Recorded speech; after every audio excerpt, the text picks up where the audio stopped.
This video is sponsored by Card Kingdom. You can pre-order Dominaria United right now by going to cardkingdom.com/needsahone or following the link in the description.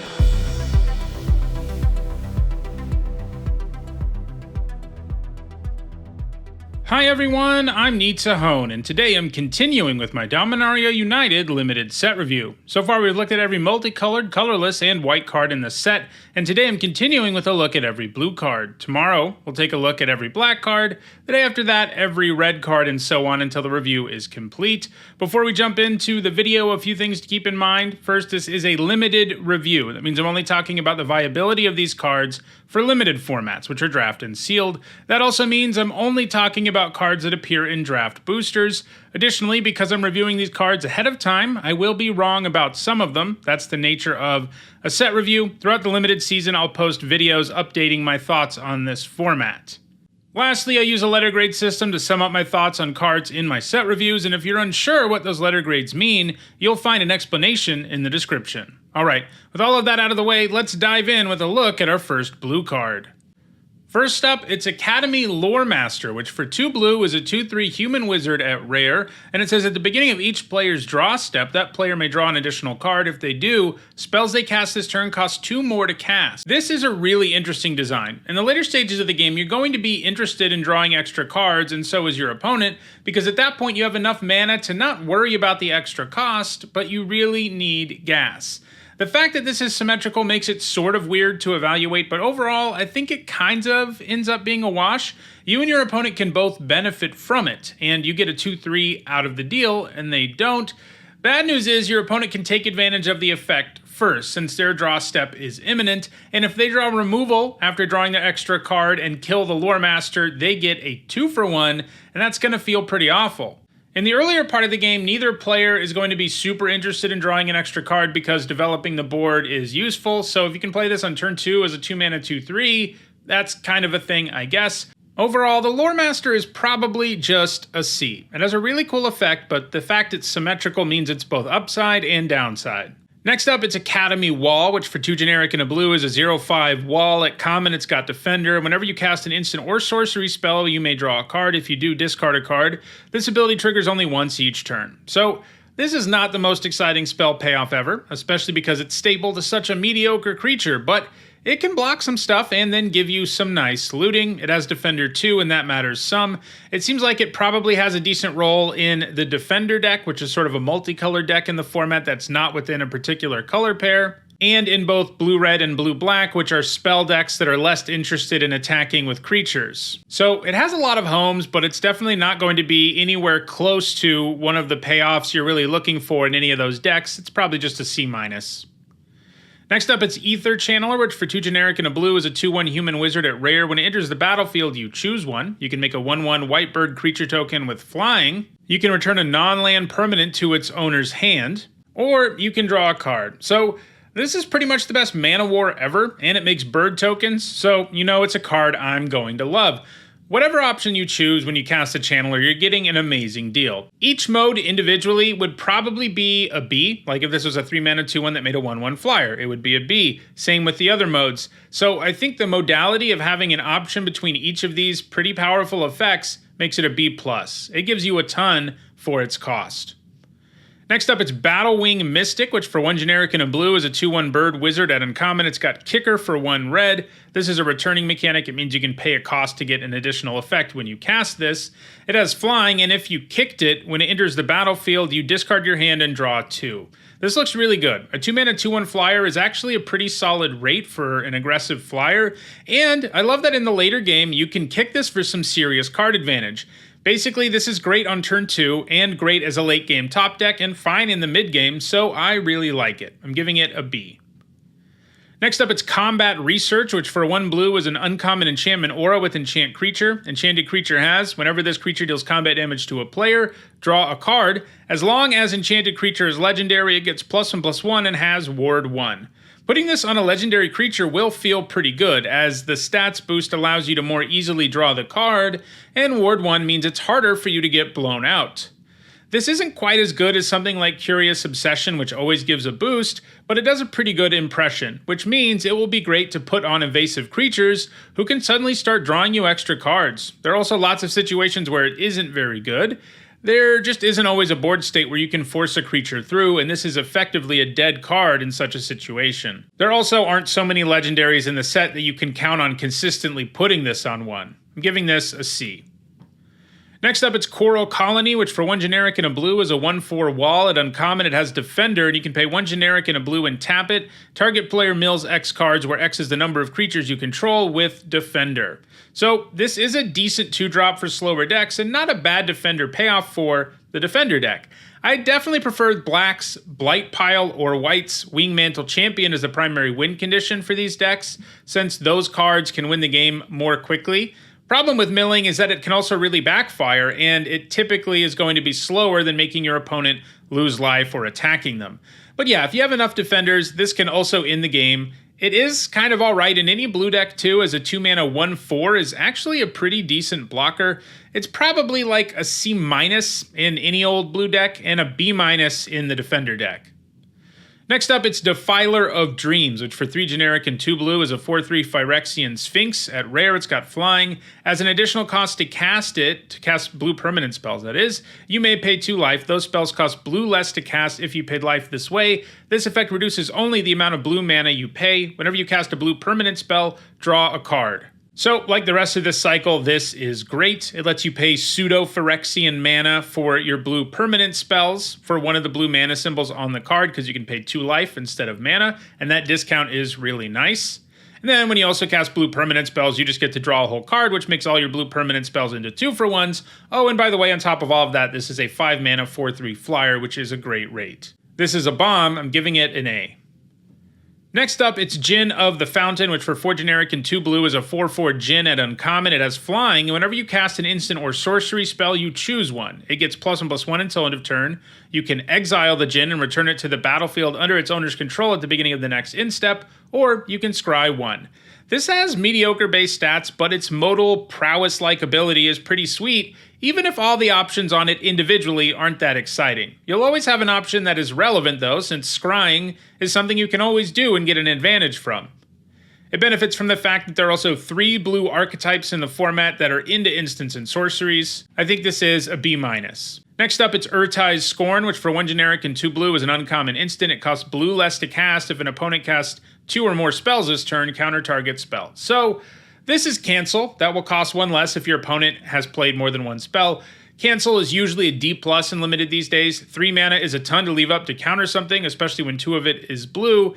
You could just be adding to the board with that mana instead of hoping your opponent plays something you can counter.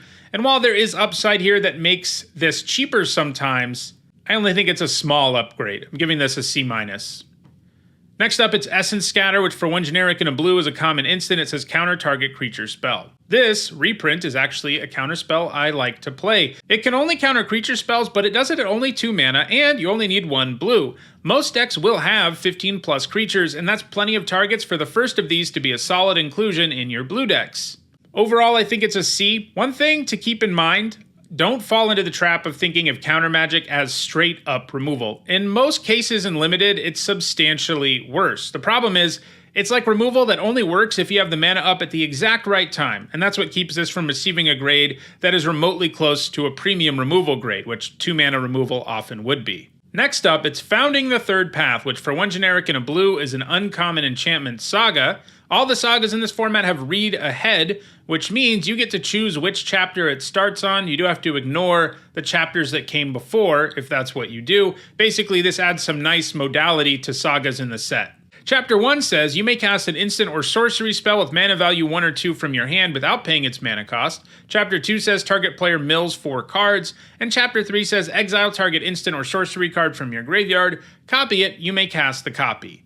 This looks pretty good. Chapter 1 and 2 definitely aren't exciting, and most of the value will come from Chapter 3, but the first 2 chapters can set up Chapter 3. And if you already have something you can cast from your graveyard and copy, you can just start at Chapter 3 to begin with.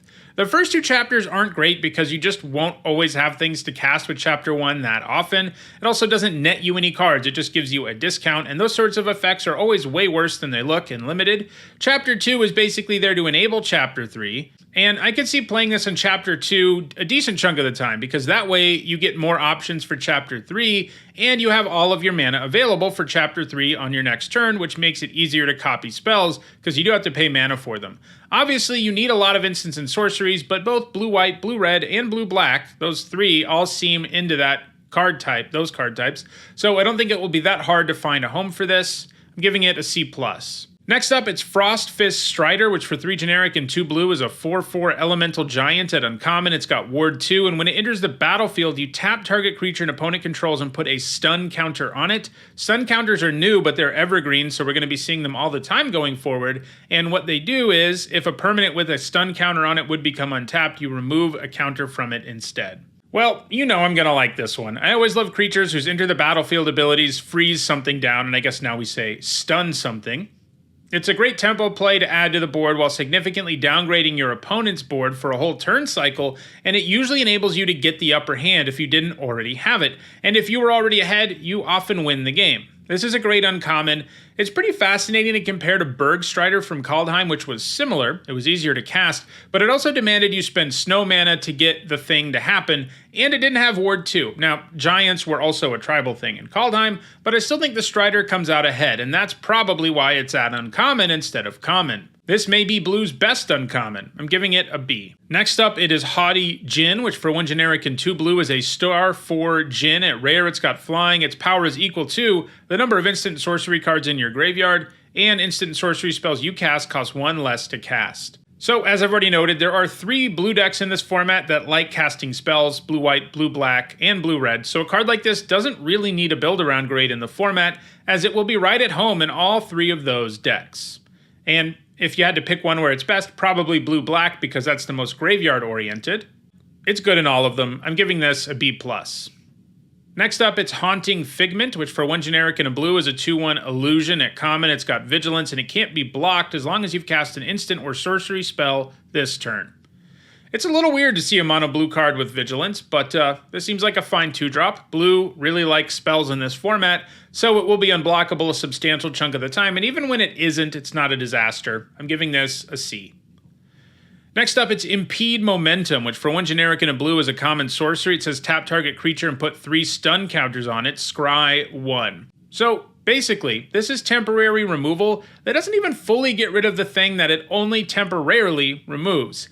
I don't love that. The creature can still use abilities, and its static effects still stick around even if they are stunned. Just like effects that tap something down and don't let them untap, usually if that's all a card does, it's not good enough for limited. It has to come attached to a creature, or have a cantrip attached to it. And sure, this taps the thing down for 3 turns, but I still don't think it's super impressive, and I think you're in trouble if you're thinking of this card as removal. I think you're more likely to play it in a spell deck than anywhere else because it does give you some triggers, the scry helps you find more spells, and so on. I've kind of gone back and forth on this. At some point I had it at like a D, but in the end, I do think the fact that it taps the thing down for 3 full turns is enough to get it to a C-. It's going to be interesting to see how this card does, because like I said, we know that effects that tap a thing down for only 1 turn and don't do anything else are garbage, but this does it for 3 turns and doesn't do anything else, so it's probably not garbage, but it's probably also not great. Next up, it's Impulse, which for 1 generic and a blue is a common instant. It says look at the top 4 cards of your library, put one of them into your hand, and the rest on the bottom of your library in any order. This old school reprint is basically a better version of Anticipate, and any sort of instant speed card selection tends to be pretty solid in formats that have spell decks, and as we've said, this format has them. It doesn't add to the board, and there are only so many slots in most decks for that type of card, but I think the first copy of this is a C.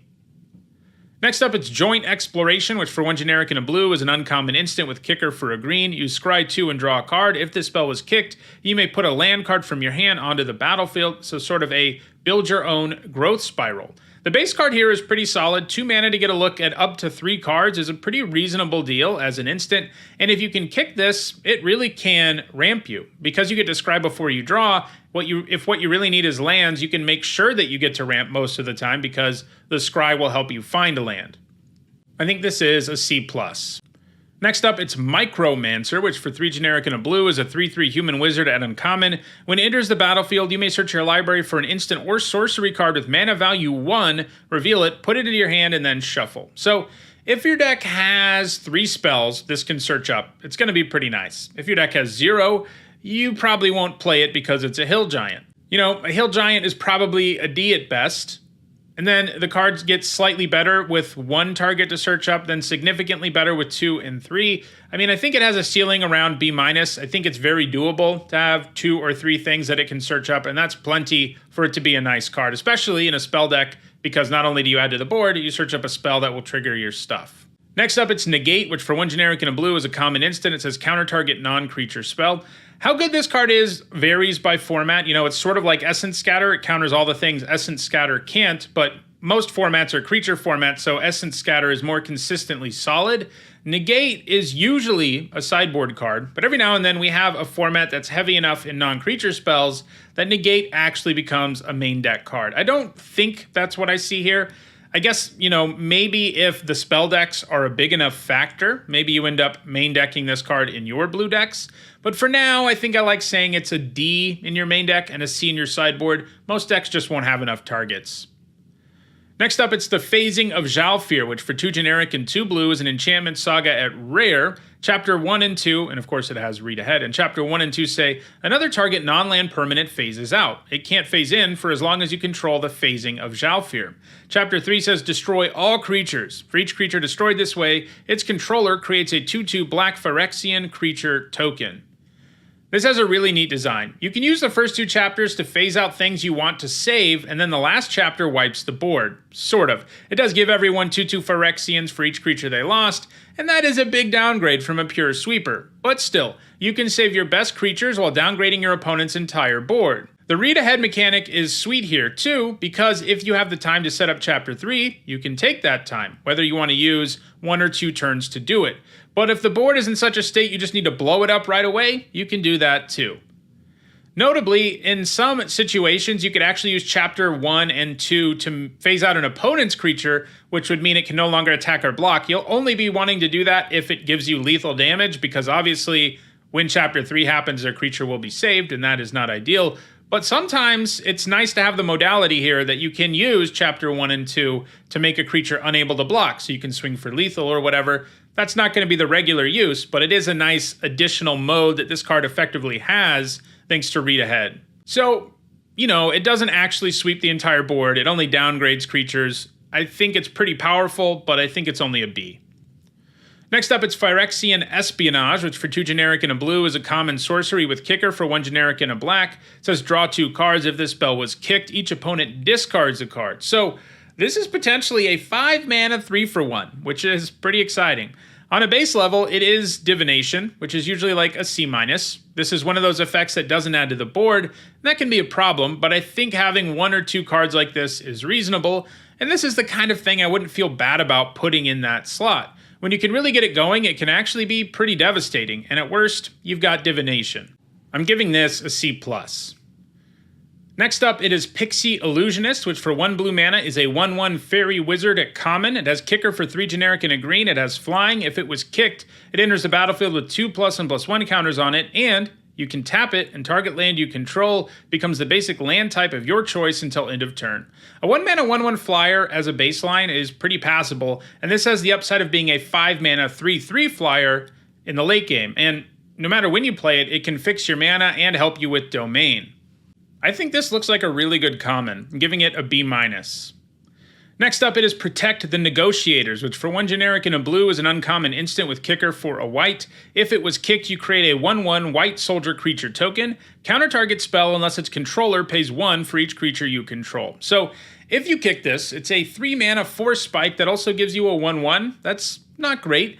The upside is that it can be a lot harder for your opponent to pay that cost, but the idea that this is essentially a blank card if your board is empty and you don't kick it is pretty rough, and there will be lots of situations where you just can't make your opponent pay enough mana. The other issue is that, again, counter spells have a lot of problems.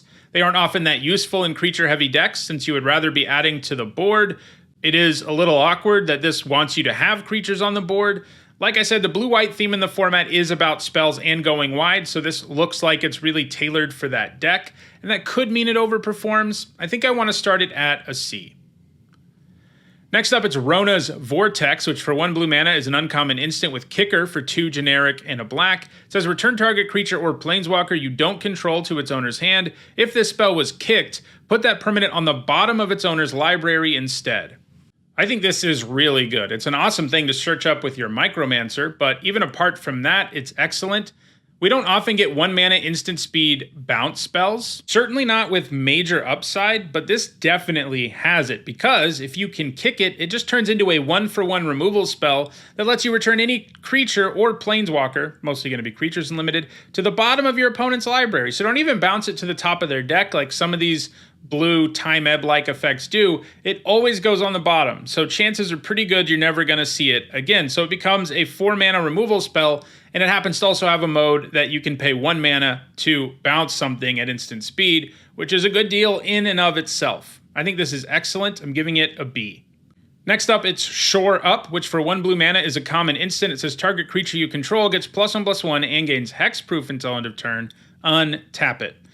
At 1 mana, this is a pretty nice trick. It only offers +1/+1, which isn't always enough to win combat, but the untap effect and hexproof adds some additional utility. Anytime a trick gives a real boost and only costs 1, it tends to be decent and limited, and I think that's what this will be. I'm giving it a C. Next up, it is Silver Scrutiny, which for X and 2 blue is a rare sorcery. You may cast it as though it had flash if X is 3 or less, and it says draw X cards. This is a cool design. If you pay 5 or less mana total, you get to draw at instant speed, and 5 mana, draw 3 at instant speed is pretty nice. It doesn't add to the board, of course, but the fact that it's an instant keeps that from feeling too clunky. And I think most of the time you will prefer to play this at instant speed for that reason, although the upside of it being able to draw you way more cards at sorcery speed is good. This is good enough at drawing you cards and flexible enough that I think it's the kind of card that you definitely put in one of your, this card doesn't actually affect the board, but it's worth playing slot. I think this is a B.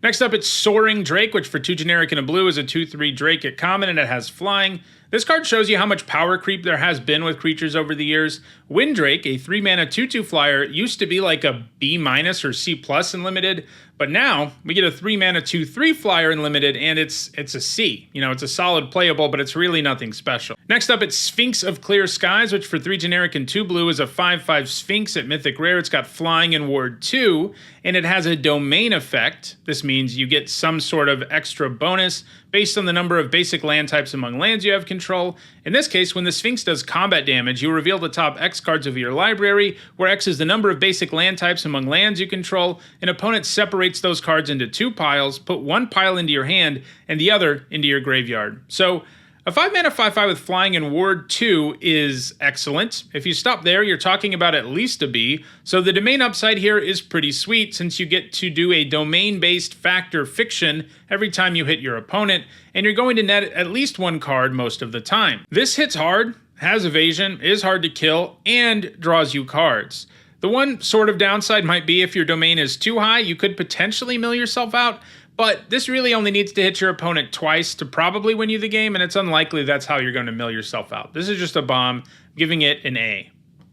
Next up, it is Talus Lookout, which for 2 generic and 2 blue is a 3/2 human pirate at common. It's got flying, and when it dies, you look at the top 2 cards of your library, you put one of them into your hand and the other into your graveyard. This has passable stats for a flyer, but what makes it really nice is the death trigger, which means you'll usually get a 2-for-1 out of it. I'm giving it a C+. Next up, it is Tide Pool Turtle, which for 3 generic and a blue is a 2/5 turtle at common. You can pay 2 generic and a blue to scry 1. I'm kind of sad this doesn't have Defender because then at least it would slot in nicely to the Defender deck. Obviously, not having Defender, in a vacuum is better than having Defender because this can actually attack, but how often do you rumble in with your 2/5 turtle anyway? So yeah, this has all right stats for a defensive creature and a useful, albeit very expensive, mana sink ability. You're probably going to cut this a decent chunk of the time, but it's a solid card to have in a really controlling deck. I'm giving it a C-. Next up, it's Timely Interference, which for 1 blue is a common instant with kicker for 1 generic and a red. Target creature gets -1/-0 until end of turn. If this spell was kicked, that creature blocks this turn if able, draw a card. So -1, -0, -X, -0 effects aren't always useful, but the fact this replaces itself is very important. It seems to me that you'll find enough situations where one of these modes, either -1, -0, or the must block part, or both together, are going to be worth a whole card, so the times when you do draw a card off of this, you're going to get a 2-for-1. Now, probably more than half the time, you're basically just going to cycle this or like prevent 1 damage and draw a card, and that's not nearly as good. But in a world where there are spell triggers, a 1-mana spell that replaces itself is certainly something you want to be playing in your deck. I'm giving this a C. Next up, it's Tellerian Geyser, which for 2 generic and a blue is a common sorcery. It has kicker for 1 white, and it says return target creature to its owner's hand, draw a card. If this spell was kicked, you gain 3 life. This seems nice. Even when you don't kick it, it's a 3-mana bounce spell that draws you a card. And that's usually like a C because it replaces itself. Even at sorcery speed, I think that's a C. So the additional upside of being able to tack on 3 life definitely matters. You can also bounce your own stuff with it for what that's worth. I'm giving this a C+. Next up, it's Talarian Terror, which for 6 generic and a blue is a 5/5 serpent at common. It costs 1 less to cast for each instant and sorcery card in your graveyard, and it has Ward 2. This is a solid common spell payoff. If you can pay 5 for this, you'll be happy, and that seems like a pretty reasonable occurrence for the blue decks in the format, and maybe blue-black especially, because it's the graveyard deck. Ward 2 means that it won't be that easy for your opponent to kill this without having to pay some significant mana, and that definitely matters. I'm giving this a C+. Next up, it's Vesuvin Duplimancy, which for 3 generic and a blue is a mythic rare enchantment. Whenever you cast a spell that targets only a single artifact or creature you control, create a token that's a copy of that artifact or creature, except it's not legendary. This looks pretty cool. I don't think it's great in limited. Obviously, if you're using combat tricks or auras, you can end up getting some serious value out of this, but there aren't that many other spells that work with this in limited. I guess if you really want to rebuy and enter the battlefield ability, you can point a removal spell at one of your own creatures or something. There's some creative things you could do with it, but we're still talking about a 4-mana enchantment that doesn't really do anything except when things line up perfectly. Next up, it's Voda C Scavenger, which for 2 generic and a blue is a 3/2 Merfolk Rogue at common. It has a domain effect. When it enters the battlefield, you look at the top X cards of your library, where X is the number of basic land types among lands you control. You may put one of those cards on top of your library, put the rest on the bottom of your library in a random order. Don't love this. It has what are very mediocre stats these days, and the ability just gives you pseudo-scry. In most ways, it's worse than scry, because with scry, you could choose to put these cards back on top. You only get to choose one to put on top and the other go on the bottom. And how good that effect is definitely dependent on your lands. It seems pretty likely that you'll get to look at 2 cards, and it will sort of feel like scry 2, and that's definitely not bad. You can at least choose to put both on the bottom of your library, and that will feel more like scry, I guess. But overall, I mean, I think this is a thing you play if you really need some more creatures, but it's not exactly the domain payoff you're hoping for. It's not exactly the 3-drop creature you're hoping for. It just doesn't seem to have any clear home synergistically. I think it's probably just a C-. Next up, it's Vadalian Hex Catcher, which for 1 generic and a blue is a 1/1 Merfolk Wizard at rare. It's got flash. Other Merfolk you control get +1/+1. Sacrifice a Merfolk, counter target non-creature spell unless its controller pays 1. Merfolks already have a ton of really good lords, so this card's going to be really sweet for Merfolk decks in multiple constructed formats, but I don't think it's very good here. There just aren't enough Merfolk in this set to make it worth it. On its own, it's a 2-mana 1/1 with flash that can sacrifice itself to counter a non-creature spell unless its controller pays 1.